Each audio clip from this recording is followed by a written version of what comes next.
C'est l'histoire de 4 jeunes qui sont repérés lors d'un casting sauvage. Et à l'issue de ce casting sauvage, ils vont tourner dans le film de Gabriel, un réalisateur belge qui tourne un film dans leur quartier. Et ça va raconter la rencontre entre ces enfants d'un quartier plutôt défavorisé de Boulogne-sur-Mer et cette équipe de cinéma professionnelle autour d'un projet qui est un film et avec tout ce que ça peut secouer chez les uns, chez les autres. J'étais sur le film. C'était bien? Trop bien. Le film où il manque que des casasses là. Pourquoi tu dis ça, wesh? T'es payé pourquoi? Pour tourner dans le film, cousine. Avec Lise, on s'est rencontrés en faisant du casting sauvage. Elle faisait ça depuis plus longtemps que moi. Moi, c'était mon dernier stage, en gros, avant de bosser.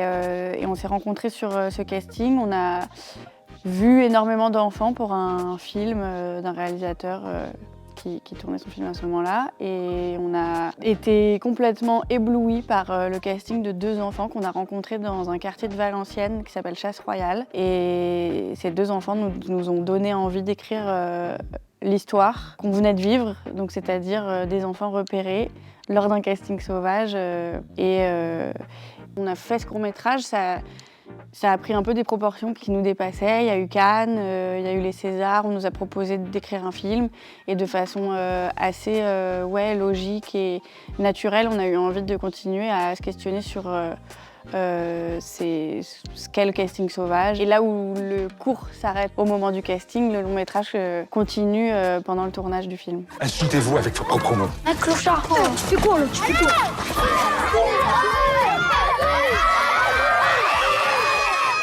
Ça nous est arrivé, oui, de finir une séquence et de se dire est-ce qu'on aurait dû s'arrêter avant et en même temps, on maîtrise plutôt bien en général ce qui se passe. On les trahit pas, quoi. Parfois, ce qui se passe, c'est qu'eux-mêmes vont aller pousser un peu la scène jusqu'à se mettre en colère, mais dans quelque chose d'assez maîtrisé. Et c'est ça qui est assez beau, en fait. C'est que parfois, on les voit réussir à accéder à des émotions fortes tout en le décidant. Mais parfois ça monte, ça déborde. Loïc qui joue Jessie, ça lui arrivait hyper souvent en fait, de créer de la colère et du coup d'avoir du mal à redescendre, de s'énerver contre les autres. Et c'est toute la beauté de l'apprentissage du jeu, c'est que c'est des émotions à convoquer, mais aussi à réussir à maîtriser. On travaille vraiment au cas par cas en fonction des rôles. Et puis, c'est aller traquer à tous les endroits où pourraient se situer les enfants qui ressemblent au rôle. Donc, en fait, c'est énorme. Je ne saurais pas dire à quel point on a multiplié les lieux, les structures. On a fini par aller dans les foyers. Et pas que, à chaque fois qu'on se bat dans la rue, après on devient un peu monomaniaque, on regarde que ça.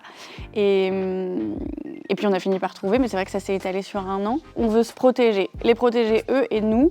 Et du coup, ça nous amène à leur faire apprendre à la virgule près chaque séquence, chaque dialogue, pour qu'une fois qu'on arrive sur le plateau tous ensemble, il y ait le moins de surprises possible. Ou en tout cas, la surprise, c'est nous qui décidons de la fabriquer, mais qu'on ne se retrouve pas en difficulté. Et en fait, pour nous, ça passe par ça, par une maîtrise totale.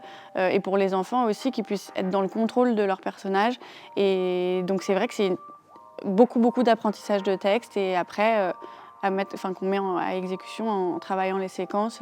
Mais ça devient presque une chorégraphie qu'on leur fait apprendre. Je vais faire une enfance dans l'intrigue que dans un... Bah tu sais, avec les associations, enfin boulot au quotidien pour que l'image du quartier elle change. Mais en fait, ce que vous faites là, ça stigmatise. Et pourquoi vous n'avez pas pris des vrais acteurs? Je sais pas si vous vous rendez compte, mais ils ont été choisis parmi des centaines et des centaines d'autres enfants. Les travailleurs sociaux qui font un travail au quotidien, comme elle dit dans le film, pour créer de la mixité sociale, donc pour faire venir les gens plus riches dans ce genre de quartier, qui ont l'impression que ces films sociaux qui mettent en lumière les problématiques de misère sociale va à rebours en fait de leur travail. En fait, on a trouvé ça hyper intéressant de se rendre compte qu'on n'avait juste pas les mêmes intérêts. Et donc en fait, au lieu de complètement ignorer cette question-là, qui est quand même au cœur du film, on a décidé d'en faire une scène et de le mettre vraiment un peu cache sur table, quoi. On l'a mise à cet endroit-là, alors qu'au scénario, elle n'était pas là, par exemple, parce qu'on s'est dit qu'il fallait pas, en même temps, avoir l'impression de se justifier, qu'il fallait que le spectateur fasse le chemin dans sa tête lui-même. C'était bien que ça arrive plus tard, qu'on ait le temps de faire ce chemin-là avant, dans le film. Et voilà, et je crois que c'est une scène qui apaise pas mal. Tu dois faire confiance à ce que tu ressens. Être en colère quand il faut être en colère. Et pleurer quand on a besoin de pleurer. Moi, je pleure pas, moi.